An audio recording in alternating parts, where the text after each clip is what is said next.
Hello, this is High Templar with the new episode of my Mass Effect Andromeda news video, and there is more information that we received during the N7 day that I wanted to share with you, starting with the release date.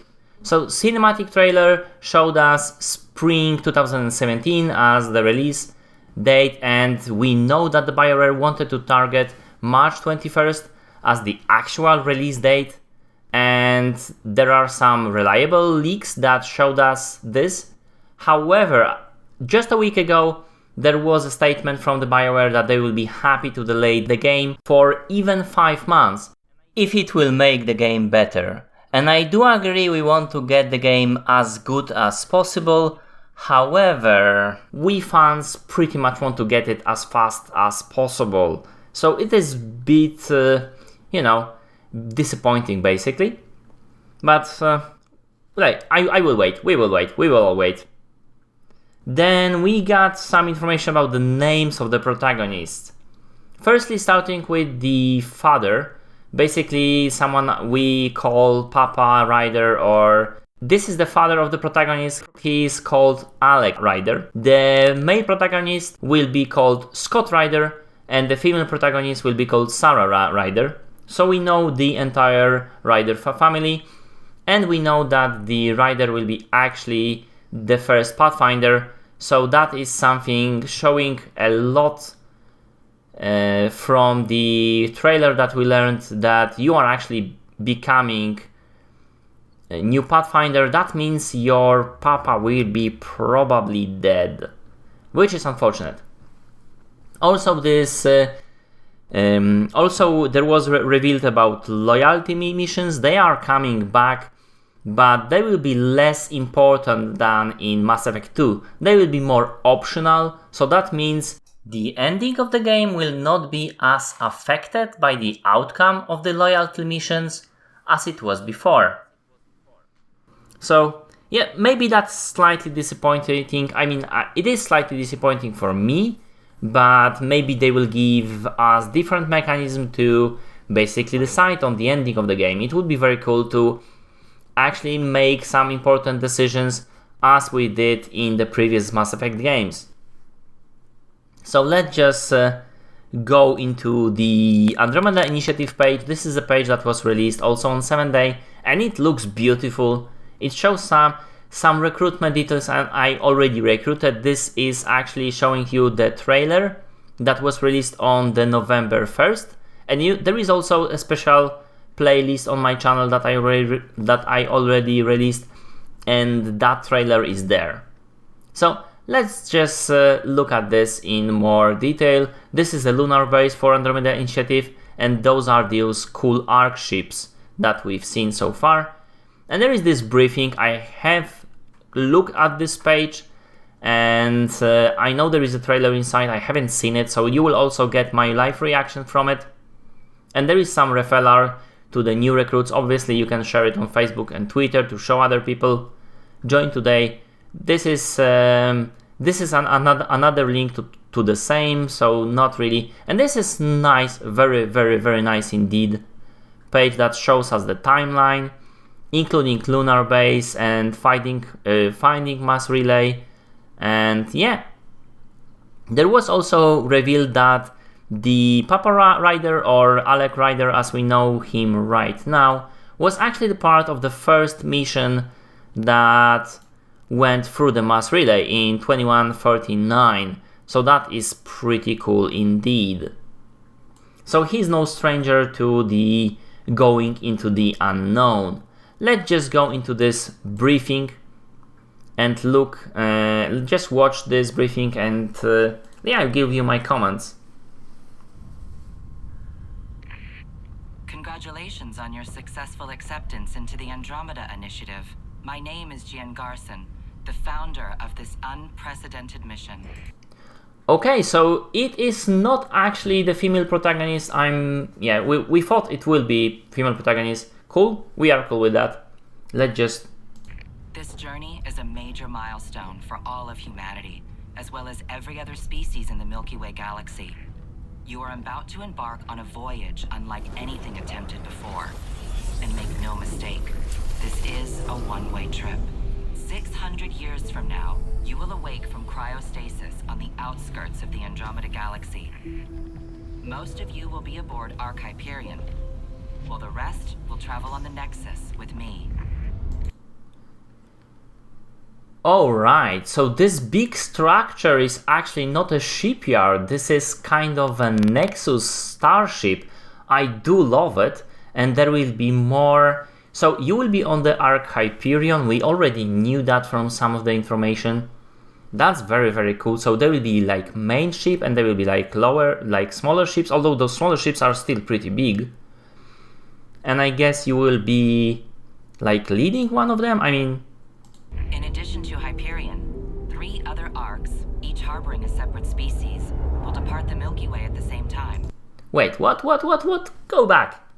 So there will be only 4 arc ships and each will be containing single species. Okay, firstly, that only gives you ability to take only the species from the Citadel Council. So there will be Asarians, Asari, humans and Turians, which is and the Hyperion will be human only ship. I don't like it. I mean, we wanted to have a mixed crew. We've seen some aliens, so we have to be recruiting the different aliens. I don't like it. I mean, we knew that they will be coming, they will take out some of the races because there was this big form that they gave to the fans of the Mass Effect, and they asked which race do you like and which race do you maybe don't want to see in the next series and in the next game. So we knew that they want to take out some, but taking on only 4 races, major races, that's pretty bad. I mean, no Krogans? Really? I mean, everybody loves Krogans. I mean, there will be possibly like 1 or 2 Krogans, but we want more, and the other races from the Milky Way, we love them all. Well, that's slightly disappointing, and this racial segregation also slightly disappointing, but let's just listen further. Each arc will be assigned its own Pathfinder, a blend of elite soldier, scientist, and guide. Okay, this is important because so you will be assigned, so each arc ship like Hyperion will be only have 1 Pathfinder, and that means when you are becoming Pathfinder, you are actually taking control of the entire arc ship. And look at the size of this thing. I love it. Who will be tasked with finding a new home on one of the golden worlds that our long-range sensors have identified within Andromeda's Helios cluster. Over the coming months, you will be briefed on a selection of classified information. Okay, wait. I just thinking about what she said, and firstly, the Helios cluster kind of shows us that they want to they immediately want to be more of Mass Effect Andromeda games. They only give you part of the galaxy and then you maybe can discover more, which is absolutely cool. The Golden Worlds, we've heard about it somewhere. I did heard about it somewhere. So there will be potential landing sites, cool. I mean, settling sites, really. All of which will be critical to your success. Arcs and Nexus overviews. Ground and space vehicle certification. Outpost establishment guidelines. First contact protocols should we encounter new sapient life forms. In addition, those accepted onto the Pathfinder team will also receive weapons, biotics, and survival training for each Pathfinder team, so that means your protagonist will be on the team with your father. Pathfinder, basically. Cool, okay, fine. Probably with your sibling also. in the harshest environments. You represent some of the best humanity has to offer, and I again salute your bravery in accepting this mission. There are no guarantees, no certainties. But, if successful, we have a chance to do the impossible and create a new future for all humanity. Begin your journey.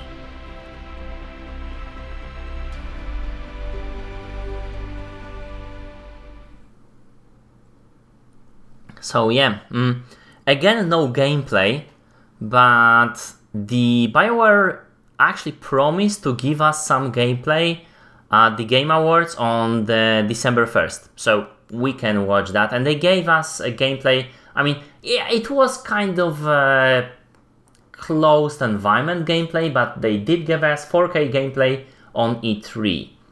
So we are not that, mad at them, but we wanted to get something more, I guess. I mean, I want to get something more.